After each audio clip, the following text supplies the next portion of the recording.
السلام علیکم ورحمۃ اللہ وبرکاتہ۔ ناظرین، آج ہم چوتھے پارے پر گفتگو کریں گے۔ چوتھے پارے میں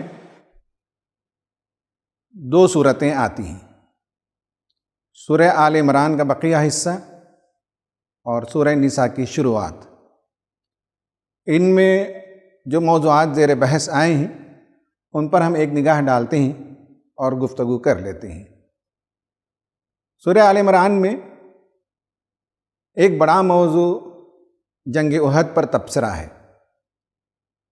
مسلمانوں کی وہ دوسری جنگ تھی اور اس جنگ میں مسلمانوں کی بعض غلطی کی وجہ سے فتح شکست میں بدل گئی، مسلمانوں کا اس میں نقصان ہوا۔ 70 صحابہ کرام رضوان اللہ تعالی علیہم اجمعین شہید ہو گئے، مدینہ میں کوہرام مچ گیا۔ تو ایسے میں کچھ مسلمانوں کے اندر پست ہمتی پیدا ہو رہی تھی، شکست کے بعد وہ عزم اور حوصلہ نہیں پا رہے تھے۔ تو لہٰذا اللہ تبارک و تعالیٰ نے تبصرہ کر کے بتایا کہ کہاں انہیں ڈیولپمنٹ کی ضرورت ہے۔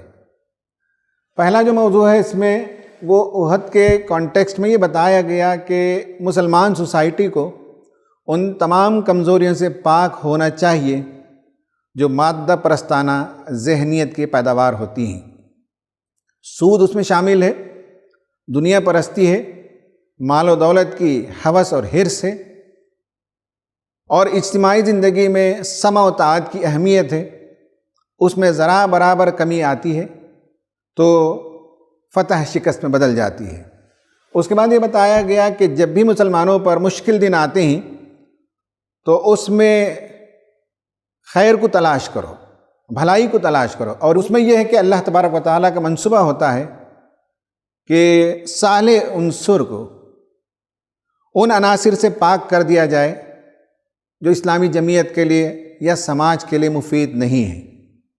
یعنی جنگ احد کے ذریعے سے مخلص صحابہ، سنسیئر جو لوگ تھے اپنے کاز میں، مشن کے لیے جو کمیٹڈ تھے، ان میں اور منافقین میں فرق واقع ہو گیا۔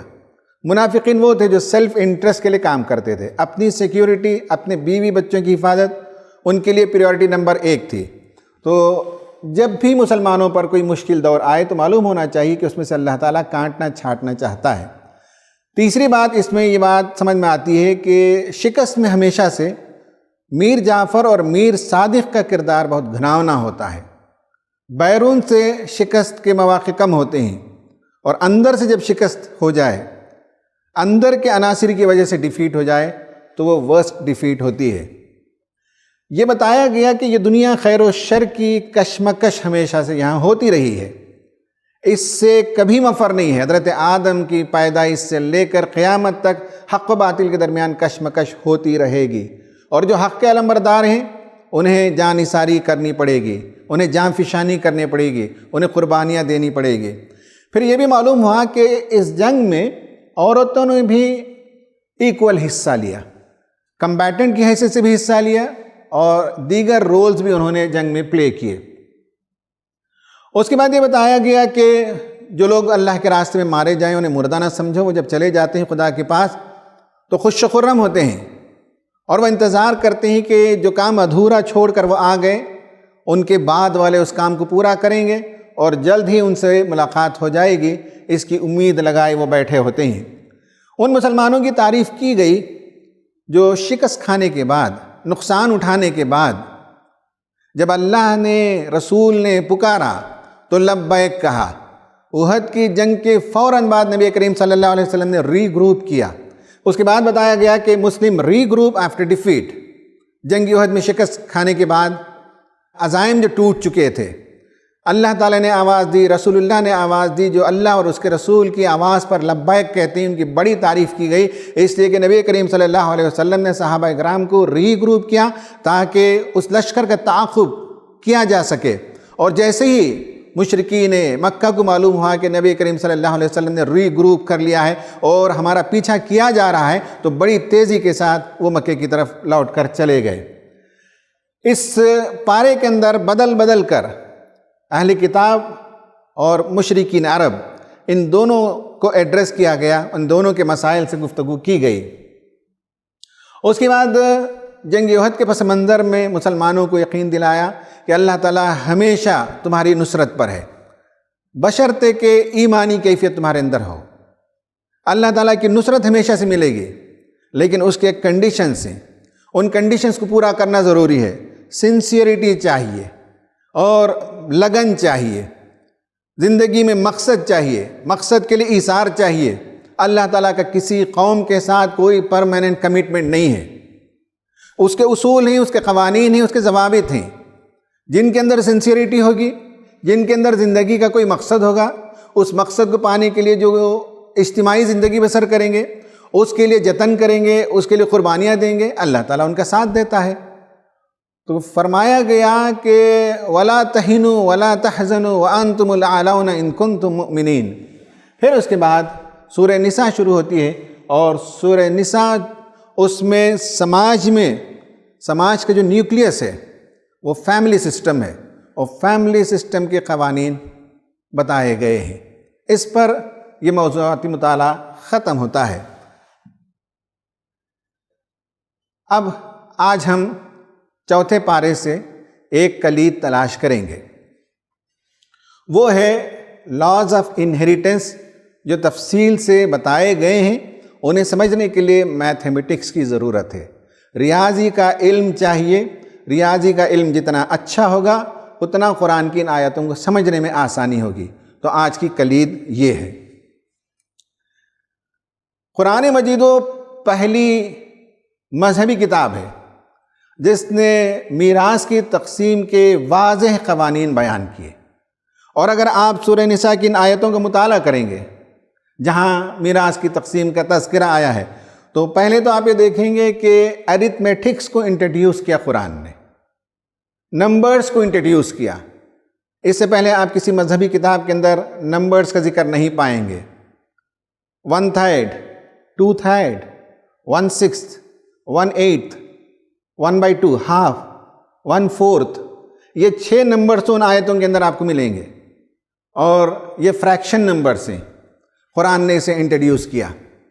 قرآن نے میراث کی تقسیم کا جو قانون بتایا، اس میں جو میجر تھرسٹ ہے، جو فوکس ہے، ان میں خواتین کی صورتحال کو بہتر بنایا گیا۔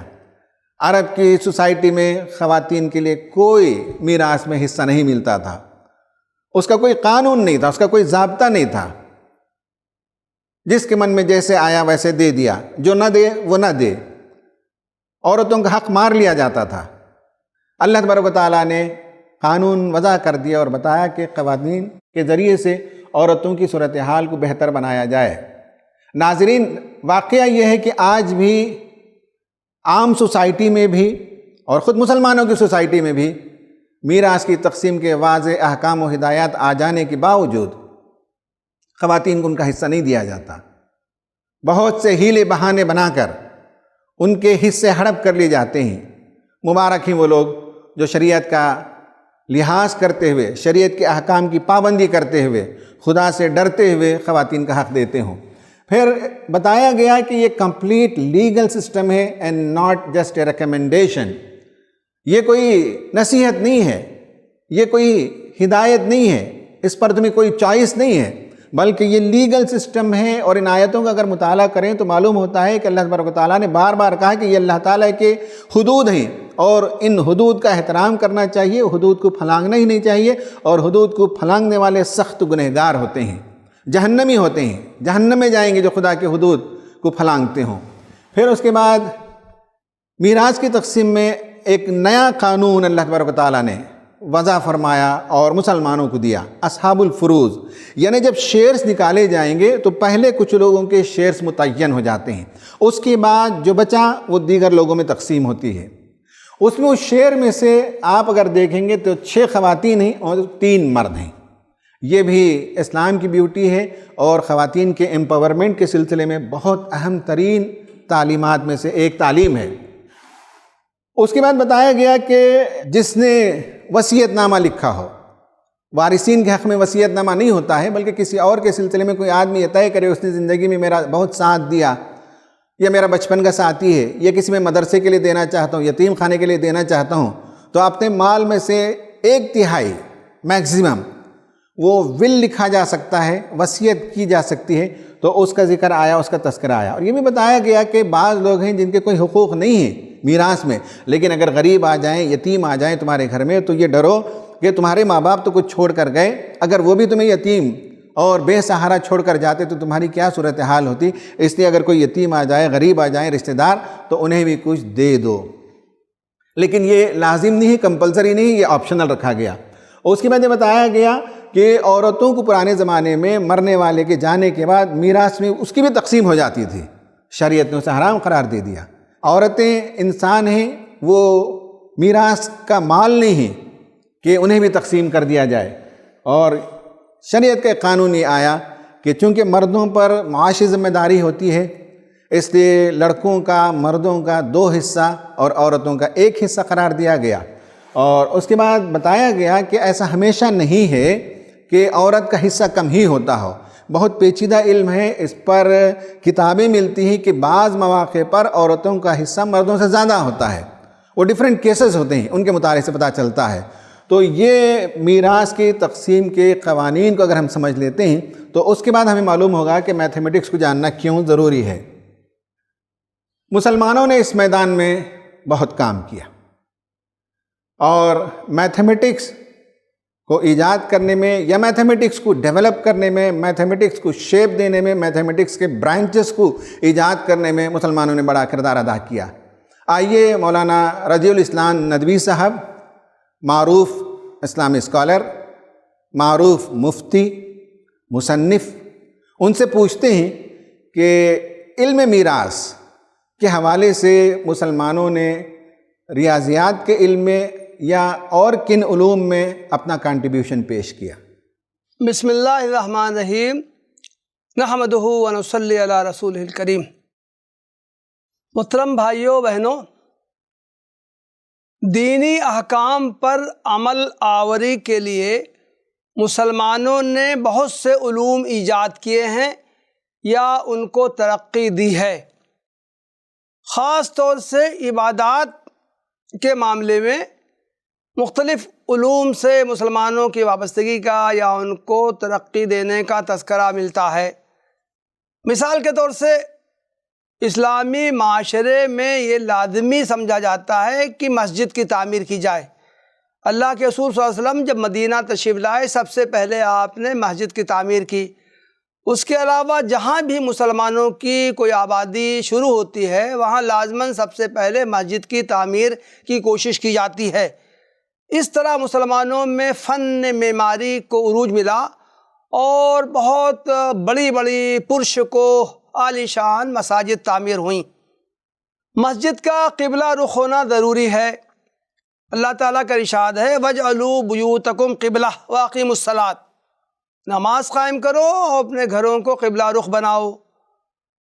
اس طرح یہ فن جیومیٹری پر کام ہوا۔ نمازوں کے اوقات متعین ہیں، تو چنانچہ سورج کے طلوع اور غروب کے اوقات کی تعین کے لیے مسلمانوں نے جنتری کو رواج دیا۔ رمضان کے روزے شروع ہوتے ہیں چاند دیکھ کر، اور روزے ختم بھی کیے جاتے ہیں چاند دیکھ کر۔ چنانچہ رمضان کے روزے رؤیت ہلال سے منسلک ہیں، تو چنانچہ اس کے تعلق سے فلکیاتی حسابات پر مسلمانوں نے زور دیا۔ زکوٰۃ کا حساب لگانے کے لیے بھی علم ریاضی کو فروغ ملا۔ حج کے بارے میں یہ ہے کہ تمام پوری دنیا کے مسلمان حج کا سفر کرتے ہیں، خانہ کعبہ جاتے ہیں۔ تو اس طرح سفر کے لیے جو علوم جو ضروری ہیں، سمندر کا سفر اور دوسرے مقامات کا سفر، اس پر مسلمانوں کی توجہ ہوئی۔ ٹھیک اسی طرح علم میراث کے حوالے سے مسلمانوں کو علم ریاضیات کو ڈیولپ کرنے کا موقع ملا۔ قرآن مجید میں میراث کی تقسیم کے احکامات سورہ النساء میں بیان کیے گئے ہیں۔ کون کون سے ورثہ میراث کے مستحق ہیں، ان کے حصوں کی تفصیل بیان کی گئی۔ کن لوگوں کو مال وراثت کا نصف ملے گا، کن لوگوں کو چوتھائی حصہ ملے گا، کن لوگوں کو 8واں حصہ ملے گا، کن لوگوں کو 6واں حصہ ملے گا، کن لوگوں کو 1/3 حصہ ملے گا، کن لوگوں کو 2/3 حصہ ملے گا۔ اس کی تفصیل قرآن مجید میں سورہ النساء کی آیات نمبر 11، 12 اور 176 میں بیان کی گئیں۔ اسی طرح قرآن میں حکم دیا گیا ہے للذکر مثل حظ الانثیین، کسی کے اولاد ہو، لڑکا بھی ہو لڑکی ہو، تو ان کو اس طرح تقسیم ان کے درمیان وراثت کی جائے گی کہ ہر لڑکے کو ہر لڑکی کے مقابلے میں 2 گنا ملے۔ تو گویا کہ یہ جو وراثت کے احکام ہیں وہ کلیتاً علم ریاضی پر مبنی ہے۔ وراثت میں اسی طرح کا ایک آتا ہے اول اور رد کی اصطلاحات آئی ہیں، یعنی یہ حصوں میں تقسیم اگر کی جائے تو اگر وہ 100% سے بڑھ جائے تو پھر مستحقین کے حصے کم کر کے 100% کے برابر کیے جائیں گے، اور اگر جو مستحقین وراثت ہیں ان کے حصوں کی تقسیم کے بعد 100% سے کم میں وراثت تقسیم ہوگی تو پھر ہر ایک کے حصے کے بقدر ان کو کچھ مزید دیا جائے گا۔ تو ان حصوں کی جو تفصیلات ہیں وہ علم ریاضی کا تقاضا کرتی ہیں، چنانچہ مسلمانوں نے اس کو بھی ڈیولپ کیا۔ یہ تقسیم وراثت کے احکام بیان کرنے کے ساتھ قرآن یہ کہتا ہے مما قل منہ او کثر نصیبا مفروضا، کہ وراثت کوئی شخص چھوڑ کے جائے تو چاہے کم سے کم مال ہو یا زیادہ سے زیادہ مال ہو، ہر حال میں اس کو تقسیم کیا جانا ہے۔ مستحقین وراثت کے حصے بیان کر دیے گئے ہیں اور اس پر عمل لازم کیا گیا ہے۔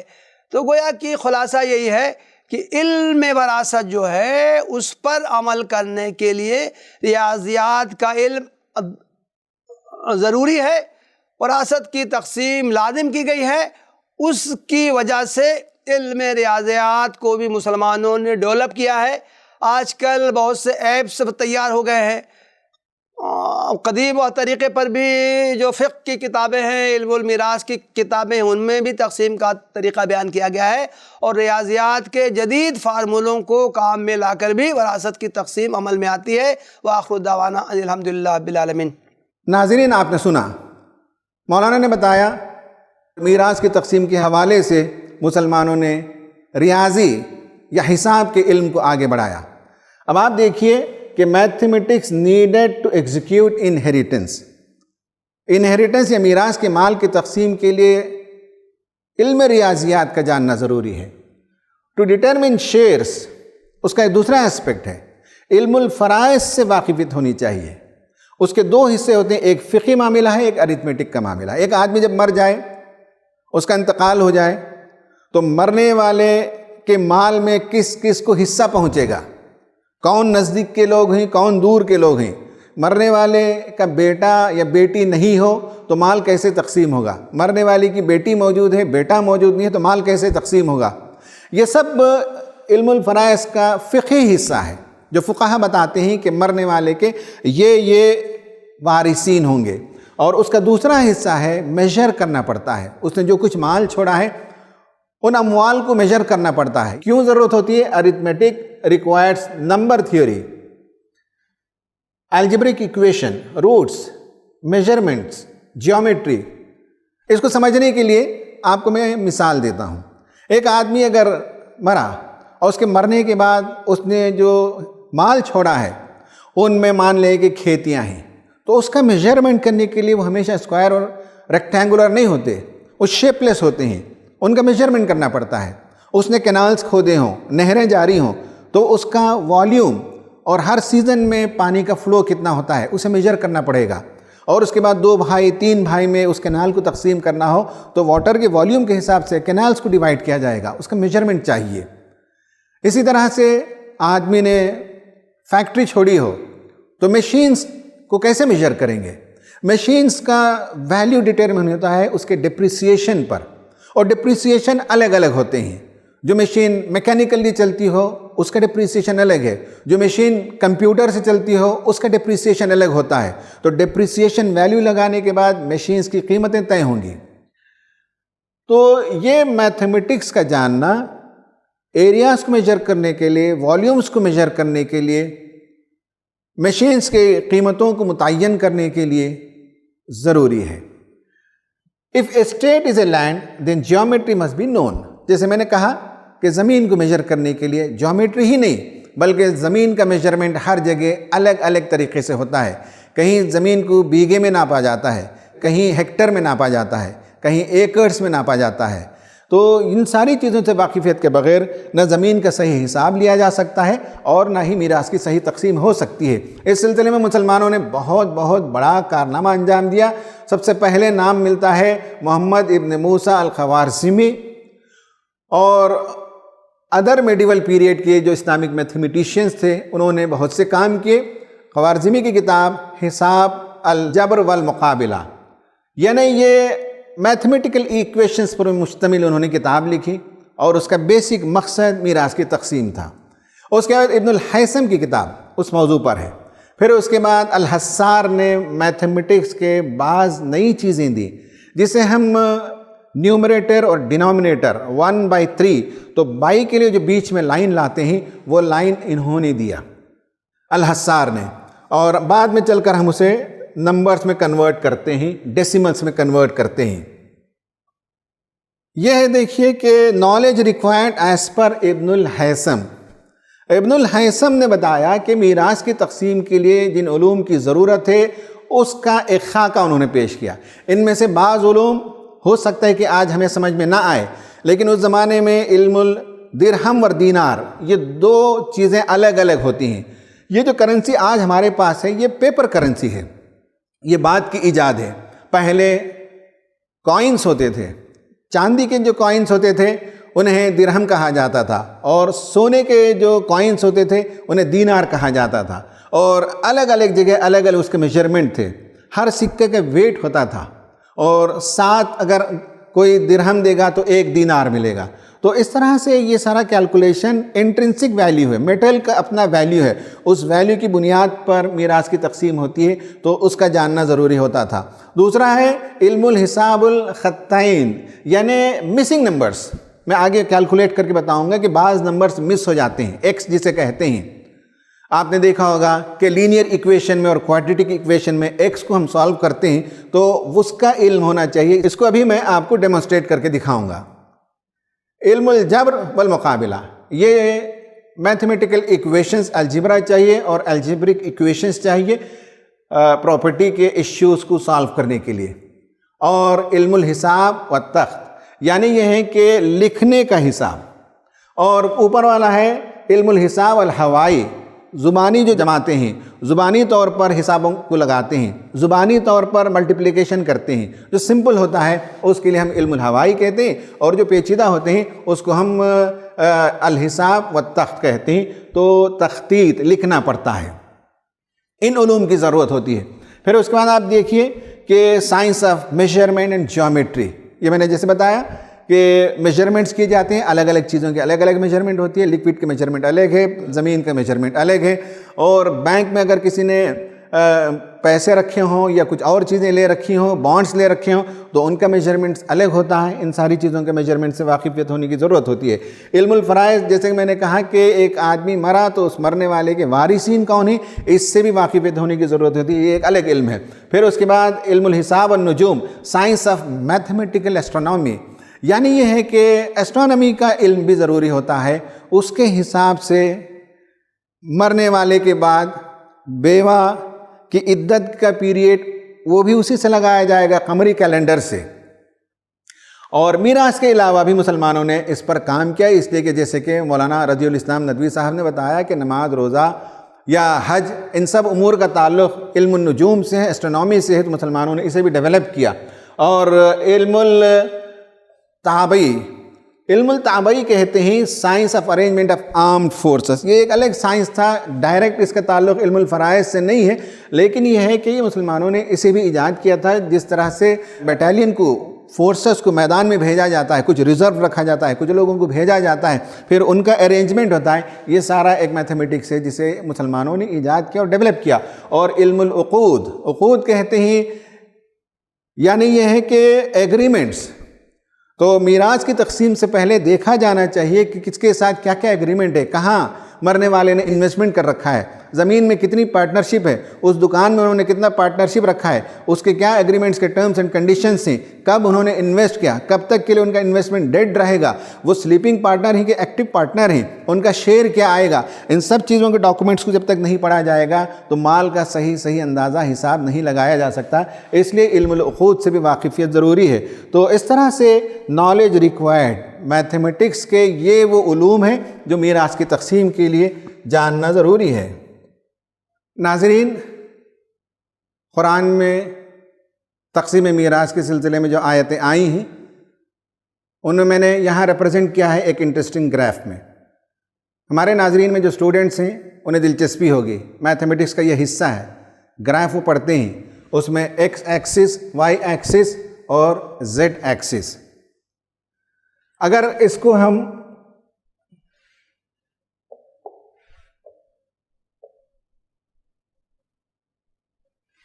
اس انٹرسیکشن کو مرنے والا سمجھتے ہیں تو جو آدمی مرا اس کی یہ اصل ہے، اس کے یہ روٹس ہیں، یہ اس کی جڑیں ہیں. اس میں نیچے باپ اور دادا اور دادی، ماں، نانا اور نانی، اور اوپر کی طرف اس کے جو برانچز ہیں، یہ اصل ہے، یہ فرع ہے. اس کے برانچز میں بیٹا بیٹی، پوتا پوتی، یہ سب ہوتے ہیں. میراث کی تقسیم کے سلسلے میں اگر اس لائن میں کوئی مرد نہ ہو قرآن کے قانون کے مطابق، یعنی مرنے والے کا نہ باپ زندہ ہے، مرنے والے کے نہ کوئی بیٹے ہیں، تو پھر مال جو ہے ادھر ہاریزونٹلی ایکس ایکسس میں تقسیم ہونا شروع ہو جائے گا.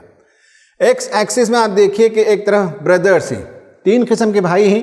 ایک سگے بھائی ہیں، دوسری قسم ہے بھائیوں میں ماں جائے بھائی کہتے ہیں، جن کی ماں کامن ہو، باپ الگ ہو، اور کانسیگوئن بردرز کہتے ہیں جن کا نسلی تعلق ہوتا ہے، جن کے فادر ایک ہوتے ہیں، ماں 2 ہو سکتے ہیں.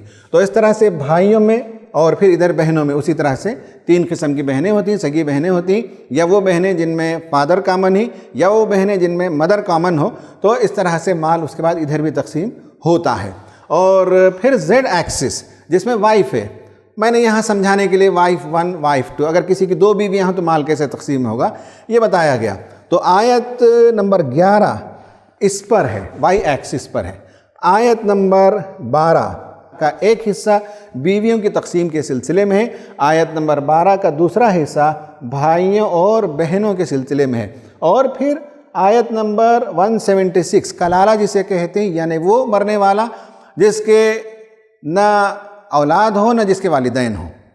تو ایسے فرد کی دولت کو کیسے تقسیم کیا جائے گا، اس میں آیت نمبر 176 میں وہ بحث آئی ہے.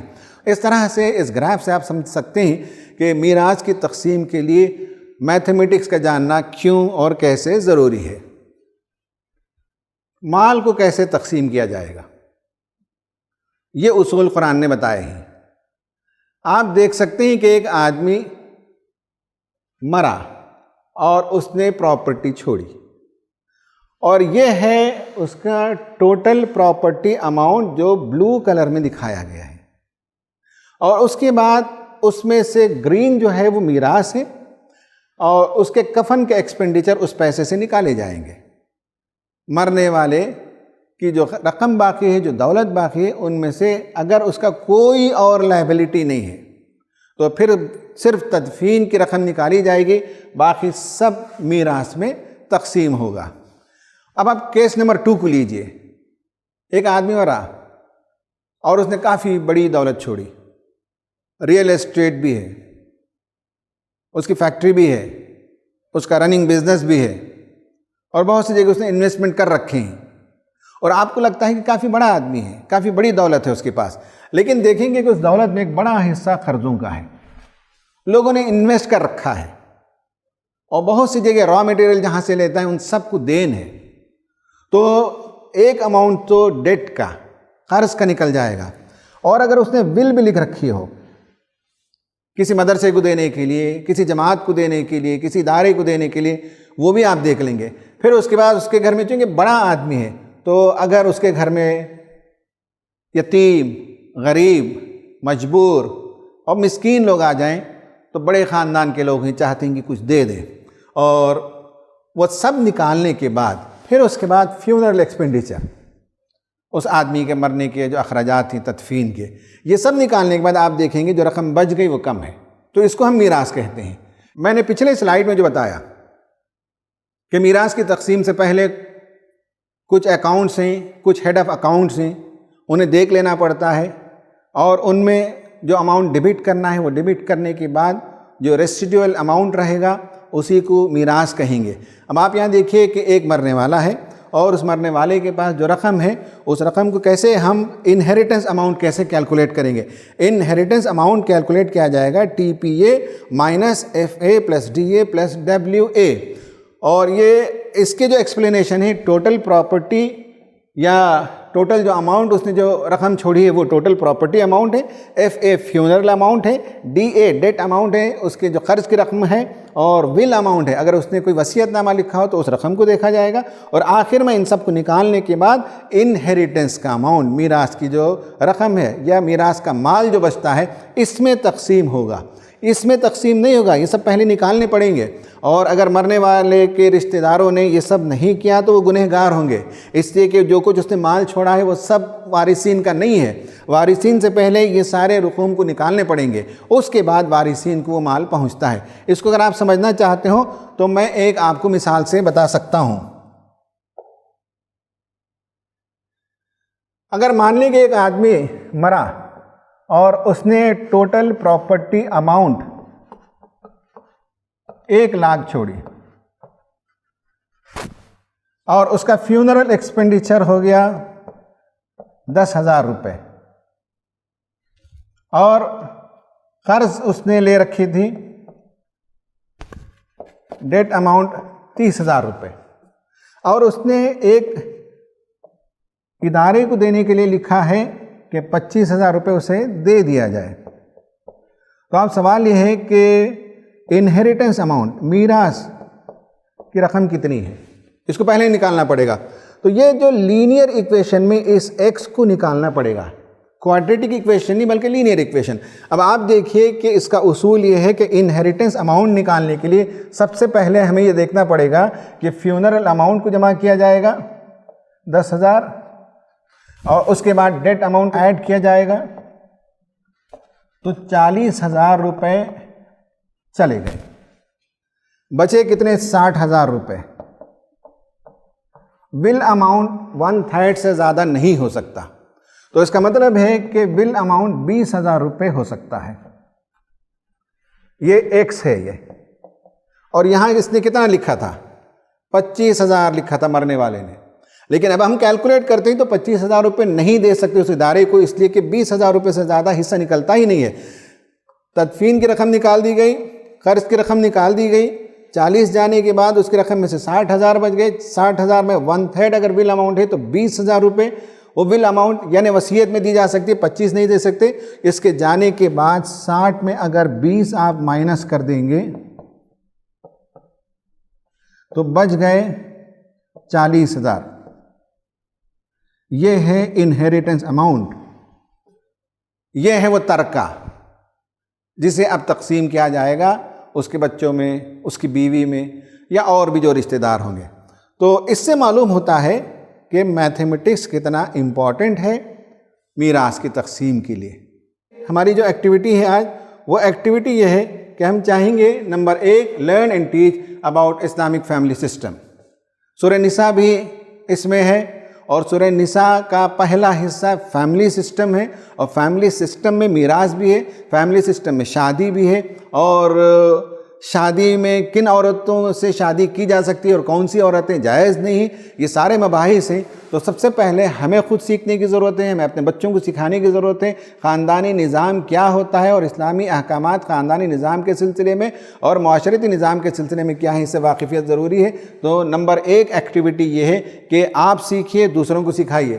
نمبر 2 یہ ہے کہ بچوں کو میتھمیٹکس سے دلچسپی پیدا کرائیے۔ آج کے زمانے میں ہم دیکھتے ہیں کہ بہت سے بچوں کو میتھمیٹکس ایک بورنگ سبجیکٹ ہے۔ اس کی بنیادی وجہ یہ ہے کہ جس طرح سے اسکولوں میں پڑھایا جاتا ہے تو بچے اس میں انٹرسٹ نہیں لیتے۔ ماں باپ کا کام یہ ہے کہ آج اور بہت سے میتھڈس آ گئے، کمپیوٹر آپ کے پاس موجود ہے اور اس میں بہت سے ایپس موجود ہیں، بہت سے میتھمیٹکس سکھانے کے انوویٹیو طریقے اور میتھڈس موجود ہیں، بچوں کے اندر دلچسپی پیدا کی جا سکتی ہے۔ اور میتھمیٹکس زندگی کا حصہ ہے، روزمرہ کی زندگی میں ہمیں اس سے پالا پڑتا ہے۔ تو جتنا میتھمیٹکس انسان جانے گا اتنا وہ ذہین ہوگا۔ تو میتھمیٹکس کا جاننا، منطق کا جاننا، یہ سب بہت امپورٹنٹ ہے۔ تو بچوں کو انکریج کیا جائے کہ وہ میتھمیٹکس سیکھیں اور بچپن میں اس کی بنیاد پڑھنی چاہیے۔ بڑے ہونے کے بعد اگر بچے 5th and 6th and 7th میں آ جاتے ہیں تو اس کے بعد چینج کرنا مشکل ہوتا ہے، اس لیے کہ ان کا ایک مائنڈ سیٹ بن جاتا ہے۔ اس سے پہلے بچوں کے ذہن کو بنانا پڑتا ہے۔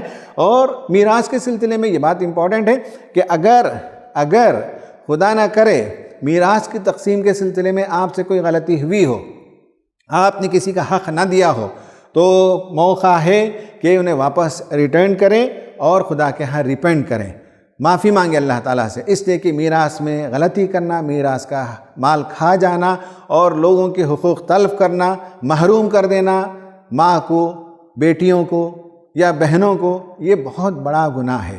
اور آج بھی ہمارے معاشرے کے اندر، ہندو معاشرہ ہو، عیسائی معاشرہ ہو، مسلم معاشرہ ہو، سب کے ہاں یہ کمزوریاں پائی جاتی ہیں۔ حالانکہ اسلام نے اتنی واضح تعلیمات دی، اس کے باوجود یہ پرابلم ہمارے ہاں بھی پایا جاتا ہے۔ لہٰذا اگر ایسا کہیں ہوا ہو تو میراث کا وہ حصہ جو آپ نے دوسروں کا روک لیا ہو اسے لوٹائیے اور خدا کے حضور توبہ کیجیے۔ اللہ تعالیٰ سے دعا ہے کہ اللہ تبارک و تعالیٰ ہمیں سورہ نساء اور سورہ آل عمران میں اس پارے کے اندر جو سبق آئے ہیں انہیں سمجھنے اور اس کے مطابق اپنی زندگیوں کو بنانے کی توفیق عطا فرمائے۔ آمین۔